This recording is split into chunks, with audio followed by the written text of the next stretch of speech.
বাংলাদেশ সরকার অনুমোদিত 10টি বৈধ যৌনপল্লীর একটি হলো ময়মনসিংহ জেলার গাঙ্গীনাফার পতিতাপল্লী। ময়মনসিংহ রেল স্টেশনের অদূরে বাড়ি প্লাজা শপিং মলের উল্টো দিকে এই যৌনপল্লীটি অবস্থিত। সরকার অনুমোদিত পতিতালয়গুলোর একটি গাঙ্গীনাফার।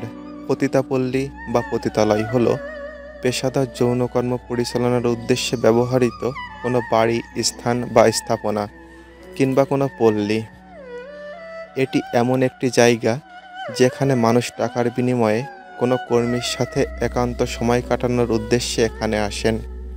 অন্য সংস্থানের জন্য টাকার বিনিময়ে স্বেচ্ছায় বা অনিচ্ছায় অন্যকে তৃপ্তি যারা দেয় তাদেরকেই আমরা কর্মী বলে থাকি। সাধারণত যে স্থানে কর্মীদের অবস্থান সেই স্থানকেই পল্লী বলা হয়। গাঙ্গীনাফারে ব্রিটিশ আমলের পুরনো পতিতালয়ে 30-40 জন সর্দারনির অধীনে প্রায় 500 জন কর্মী রয়েছেন। প্রত্যেক যৌনকর্মীকেই কোনো না কোনো সর্দারনি বা বাড়িওয়ালির তত্ত্বাবধানে থাকতে হয়।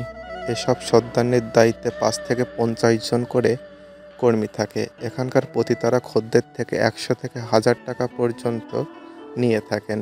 অনেকে এখানে শুধু ঘুরতে আসেন, আবার অনেকে এখানে আসেন রাত কাটানোর উদ্দেশ্যে।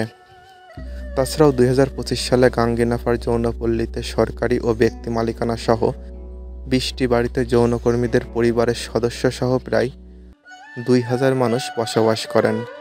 বাংলাদেশের বিভিন্ন স্থানে পতিতালয় আছে, এর মধ্যে দৌলতদিয়া পতিতালয় বৃহত্তম। এটি পৃথিবীর বড় কয়েকটি পতিতালয়ের মধ্যে একটি। বেশিরভাগ মেয়েদেরকে তাদের নিজের ইচ্ছার বিরুদ্ধে পতিতালয়ে কাজ করতে হয়, কারণ এই অন্ধকার জগৎ থেকে বেশিরভাগ মেয়ে বের হতে চাইলেও তারা বের হতে পারে না। একসময় পতিতাবৃত্তি কেবল পতিতালয়ে আবদ্ধ ছিল, ফলে সে সময় পতিতাদের সংখ্যা নিরূপণ করা সহজ ছিল।